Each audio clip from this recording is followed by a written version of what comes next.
Yo, yo, yo, yo, Big Kish back up in here. I know they ain't got my girl J-Lo out here about this file a lawsuit against my man P. Diddy, man. She got some stuff. She got some stuff. I believe she got some stuff, but I hope she not about after all these years, you know what I mean? I'm just waking up. Y'all gotta forgive me for the slow speaking.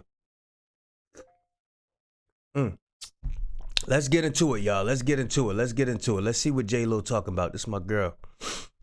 If you don't know J-Lo, she 90s, late 2000, early 2000s R&B singer. Matter of fact, she still sing. Yeah, she still sing. But she was more popular back then, you know what I mean, when I was growing up. She was the girlfriend of P. Diddy. And yeah, let's get into it. I'm gonna need Jennifer Lopez to be clear with exactly what she meant when she said that she was manhandled in one of her relationships. Was she actually talking about Diddy? Cause if the rumor mill is anything to go by, Miss Lopez may be the next hell that Diddy will have to face. I have decided to tell my story that I've never shared with anybody in the world. Okay. I know that a lot of y'all have said that just because. And I've never shared with anybody in the world. Damn, that don't look like the old J-Lo. Wow, time fly, bro. Okay. I know that a lot of y'all have said that just because of the influence J-Lo has always had in the industry and the amount of protection she receives, there's no way Diddy would have treated her the way he treated other women. I mean, this is something that Gene Deal, who still worked for Diddy when he was with J-Lo, said. It's a different breed, bro. He wasn't going to risk himself like that. And plus, a lot of people didn't like him. J-Lo mother didn't like him. Benny Medina didn't like him. You understand? So now, the first thing, if he would have ever touched Miss Lopez in any kind of aggressive way, she would have said something. Man, listen to me. The whole Bronx would have been on Puff. But in her Amazon Prime Video documentary, The Greatest Love Story Never Told, which follows the making of her original musical film, This Is Me Now, A Love Story, J-Lo opens up about past experiences from which she had to move on, especially one that ended badly. In fact, in the documentary, she opens up about DV when she discusses filming scenes for her song, Rebound, where in one scene, she had a love interest in the film perform a choreographed dance routine portraying a toxic relationship. Then she is seen saying later, "I'm glad that one's behind us," as she walks from the set to her trailer. What follows after that is J-Lo getting emotional during a car ride when she's asked about filming that particular storyline. And she says, being thrown around and manhandled like that is not fun. I was never in a relationship where I got beat, thank God, but I've definitely been manhandled and a couple of other... She trying to come out.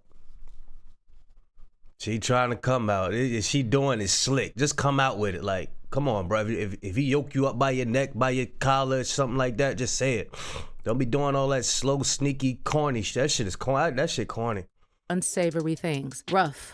Disrespectful. Now, J-Lo has also said in the past that her relationship with Diddy took a toll on her, mostly because of the infidelity. And even though Diddy probably never put his hands on J-Lo because he knew she was protected, that didn't stop him from disrespecting her and causing her so much emotional distress. I mean, there was a time when even Gene Deal said that when Diddy was with J-Lo, he would often leave J-Lo in the house to go looking for Kim Porter. Even when he was with Jason, he stood up. When he stood up, he walked and did his arm some kind of way, like, and then he went like this, you know, like, and I went over towards him. I know to go over there towards him. So I go over towards him, and he said to me, he said, "Yo, I think Will and Jada is trying to scoop up Jennifer. I want you to stay close, because I'm a snuffer." In addition, when it comes to J-Lo, aren't we also talking about the same person who was with Diddy during the infamous 1999 incident? And J-Lo was not just present, she was also very much complicit and also helped Diddy cover up the crime. Hey, this the J-Lo I know. Y'all see? Hold on. This the J-Lo I know right here. That's the real J-Lo right there. Yeah.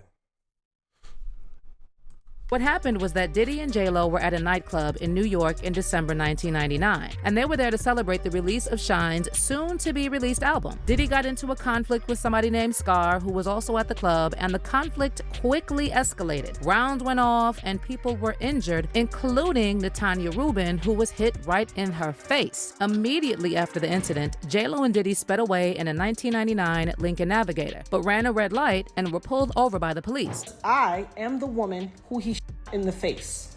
Oh. In that 1999, December 27th, 1999, Club New York. I remember that. I have told everyone ad nauseum since then, even the surgeon who did the surgery, to take, I got in my face with a 9mm hollow point.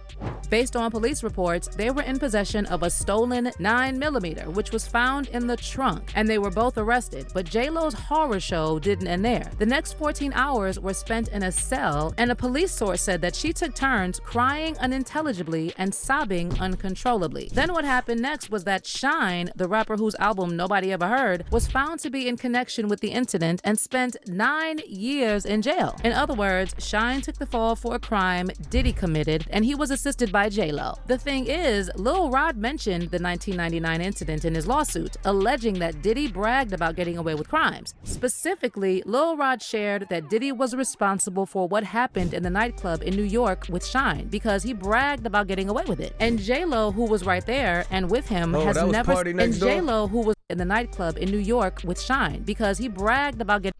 Is that Party Next Door right there? They say he be dropping them hits, boy.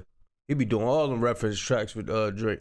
Away with it. And J-Lo, who was right there and with him, has never set the record straight on exactly how things unfolded. So what I'm saying is that J-Lo knew exactly who Diddy was when she was in that relationship. But the question is, did she ever communicate with Kim? And did Kim warn J-Lo about Diddy? Because from what I have gathered, Kim actually did try to warn Cassie about Diddy.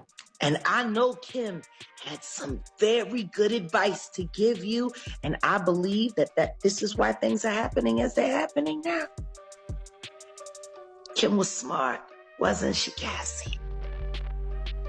Kept you alive and kept you safe. I will advocate for you. I also know that Gene revealed recently that even when Diddy was with J-Lo, he always had access to Kim, and J-Lo knew all about it. He had access to Kim, no matter if he was with her or not, all the time. He never lost access to Kim. He never gave Kim up, or Kim never stopped dealing with him, and she had open door policy with him at all times. Really? Yeah. Huh.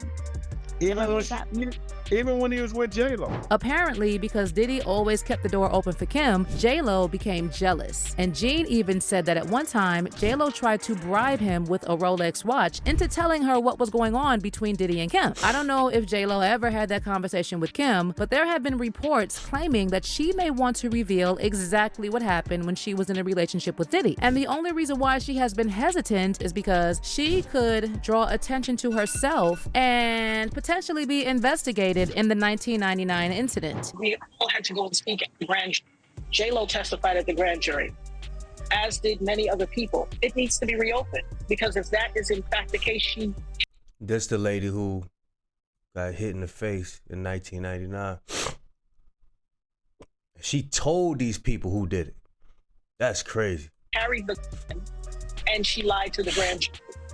It needs to be reopened. But you know what? Wow. Maybe J-Lo did have that conversation with Kim, and maybe that is what could be motivating her to also flip on Diddy. Also, maybe just like Cassie said in her lawsuit, J-Lo was also being forced by Diddy to carry illegal things for him. And as much as we are saying that J-Lo was protected and Diddy could not mess with her like he did other women, we may never know exactly what she went through when she was with him. Child, there is just too much uncertainty when it comes to the real nature of the relationship Diddy had with J-Lo. Well, what do you think? Is there a possibility that J-Lo actually had a conversation with Kim? And do you actually believe that, unlike other women, J-Lo was kind of protected? Let me know in the comments. Yeah, if it's in his nature, you know what I mean?